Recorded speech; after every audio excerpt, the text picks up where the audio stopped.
ازيكم؟ يا رب تكونوا خير.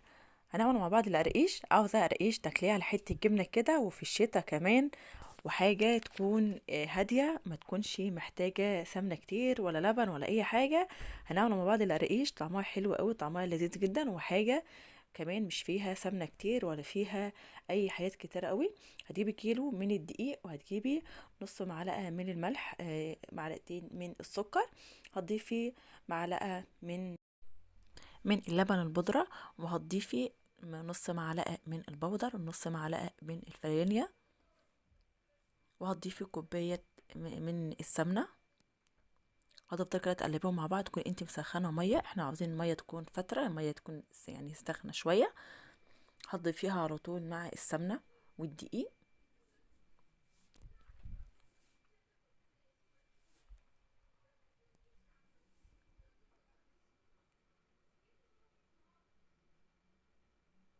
هتقلبيهم مع بعض كده،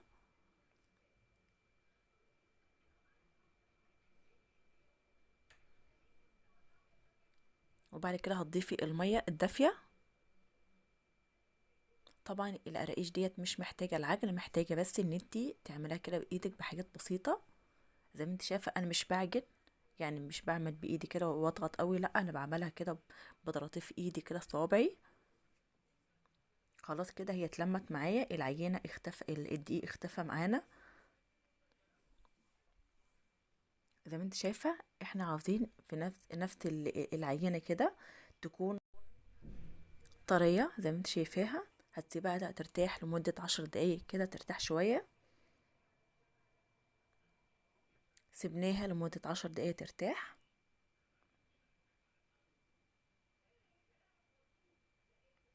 بس اهم حاجه ترتاح، فتكون في غرفه تكون دافيه. زي ما انت شايفه انا خدت قطعه من العجينه، بفردها كده.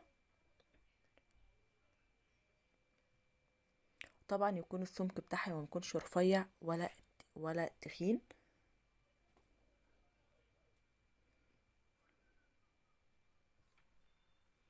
انا عملتها على شكل مستطيل كده زي ما انت شايفه. هتقطعي الحروف اللي هي الزايده، يعني اللي هي معموله شويه كده، تظبطيها.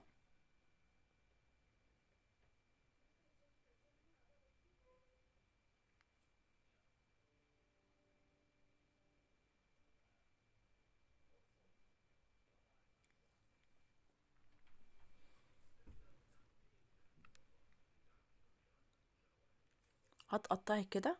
طبعا انا بقطع التقطيع بتاع العجينه زي بعض.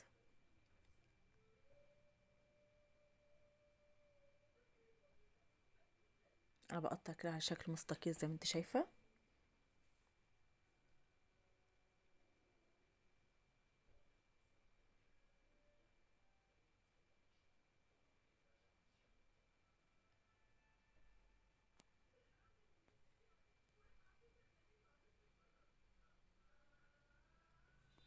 طبعا ديت العجينه التانية.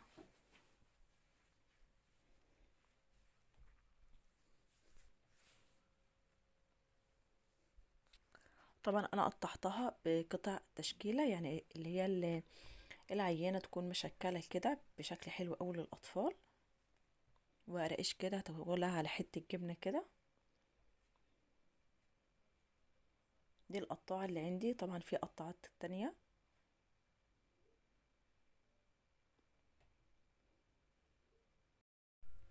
طبعا بتسيب العجينة بعد ما تقطعيها يعني تسيبها ترتاح شوية لمدة 10 دقايق ل15 دقيقة. تكوني انت مسخنة الميكرويف او الفرن بتاعك. ما شاء الله زي ما انت شايفة، يعني مش موعد في الفرن، يعني 15 دقيقة او 20 دقيقة. ما شاء الله من غير اي تكلفة. لو عندك كوباية واحدة سمنة هتعملي بيها اجمل قرقيش، هتاكلها على حتة جبنة كده انت والاطفال. ما شاء الله حاجة حلوة قوي، وبصراحة طعمها حلو لذيذة جدا. اتمنى يكون الفيديو بتاعي يعجبك. مع الف سلامة.